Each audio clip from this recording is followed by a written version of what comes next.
में डॉक्टर मनमोहन सिंह की आर्थिक नीतियों की प्रासंगिकता, राजनीतिक परिप्रेक्ष्य न भी रहता तब भी हम लोग थोड़ा बहुत समझ लेते कि भाई मनमोहन सिंह हमारे प्रधानमंत्री थे, जिनके मौन को आपने मुखर होकर इतना प्रचारित किया, इतना विज्ञापित किया, इतना खर्च किया, लेकिन उस स्थित प्रज्ञ कर्मयोगी पर कोई प्रभाव नहीं पड़ा। वह काम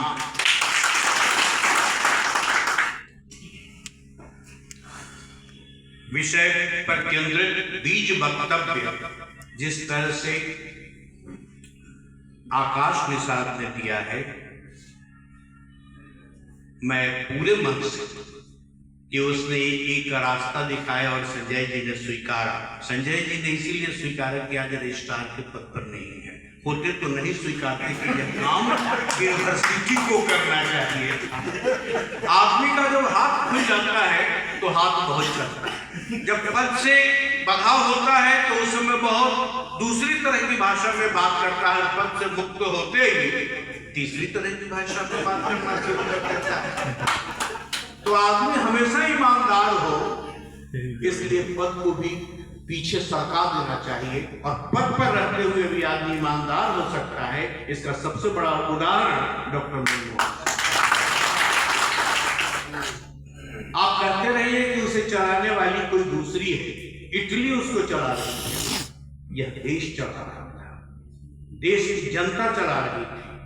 देश की जो तात्कालिक स्थिति थी उसके प्रति वह आदमी संवेदनशीलता के साथ सोचते हुए दूरदर्शिता के साथ काम कर रहा था और सोच रहा था अंतिम पायदान पर खड़े हुए आदमी के लिए। वो सिर्फ अडानी अंबानी के लिए नहीं, केवल वह ट्रंप की पीठ ठोकने के लिए नहीं और सोचता था। वह किसी से जैसे भी मिले, लेकिन उस आदमी का मौन जितना मुखर होता था, आज की उस मुखरता का प्रतिभाग उसका मौन इतना कर देता था कि आप लगातार बोलते रहिए, हम न बोलेंगे, हमारी बात बोलेगी। मनमोहन सिंह का काम बोलता था, मनमोहन सिंह का मौन बोलता था और उसका प्रत्यक्ष प्रभाव पूरे देश पर आर्थिक उनके जिस 1991 की बात हुई, देश आर्थिक रूप से किस दुर्व्यवस्था की ओर, खराब स्थिति पर पहुंच गया था देश, और वहां से उबारना एक छोटी सी अचानक। धनंजय जी, आप तमाम लोग हैं, मैं चाहता हूं कि इतना बोझिल ना हो जाए, इतना बोझिल ना हो जाए। ज्यादा अर्थ की बात जब होती है ना तो अनर्थ भी हो जाता है और यहाँ आते आते सूख जाती है कई नदियां, हमें मालूम है पानी कहाँ ठहरा हुआ होगा। जैसे कि राकेश जी ने कहा 1 रुपया चलता था तो 1 पैसा नीचे तक पहुंचता था, तो ऊपर ऊपर पी जाते हैं जो पीने वाले हैं, तो बेचारे तक 1 पैसा भी पहुंच जाता था। उस पर भी भगवान को प्रणाम कर लेता था, चलिए प्रभु हमारे भाग्य में इतना ही लिखा था, हमारे भाग्य में गरीब ही रहना था। लेकिन भाग्य बदलने वाला कोई जब चिंतक राष्ट्रवादी योद्धा आता है तो सचमुच पूरी ईमानदारी के साथ काम करते हुए, पुरुषार्थ से, दूरदर्शिता से लोगों के अभाव को विभाव संपन्न करता हुआ उसे भी सुख चैन की जिंदगी उपलब्ध कराने का काम कर देता है। औलाद की मूरत भी पिघल सकती है, औलाद की मूरत भी पिघल सकती है, पत्थर से भी रसधार निकल सकती है। इंसान अपनी पे अगर आ जाए तो कैसी भी हो तकदीर बदल सकती है। भारत गरीब हो गया था, भारत दरिद्र हो गया था, और दरिद्र आदमी की क्या स्थिति होती है, गरीब की क्या स्थिति होती है। हम आप गांव के लोग गरीबी के दंश को अगर झेलने वाले हैं, गरीबों की स्थिति देखी है, तो हम आप समझ सकते हैं कि गरीब की कितनी हीनता दीनता की अवस्था होती है। लेकिन उस हीनता दीनता से भी उबारने वाला कोई व्यक्ति अर्थ के साथ, अगर अर्थ नहीं है ना, बिंधन पुरुष पतंग, तो धन नहीं होता तो पतंग की तरह आपका देश उड़ता रहेगा। 91 के बाद अगर वही स्थिति, वही गिरावट अगर रहती तो क्या फजीहत होती।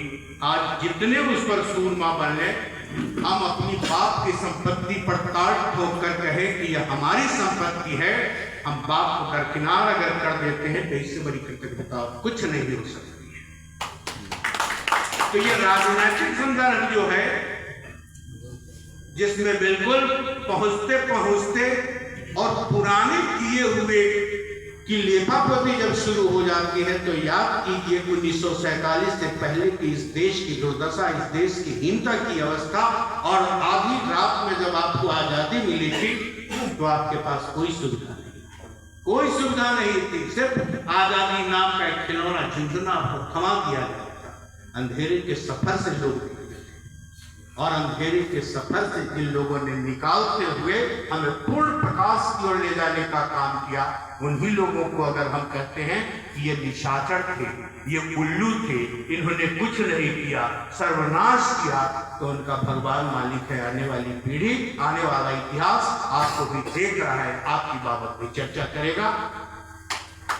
तो डॉक्टर मनमोहन सिंह, जिसके बारे में हमारे युवा प्राध्यापक और सुशांत को सुनते हुए लग रहा था कि केवल हिंदी वाले नहीं है, तो बैंक में भी रहे, प्रशासनिक पदाधिकारी भी रहे, हिंदी के प्राध्यापक हैं, एक्टिविस्ट भी है। और आज जब कुलदीप नैयर का दृष्टांत दे देकर बोले यहाँ से वहां तक इतने मजबूत लोग हैं, उम्र छोट लोग, ये बीच में डॉक्टर उमाशंकर जी आए, तो विधान में तो हतप्रभ होकर सुन रहा था, सीख रहा था।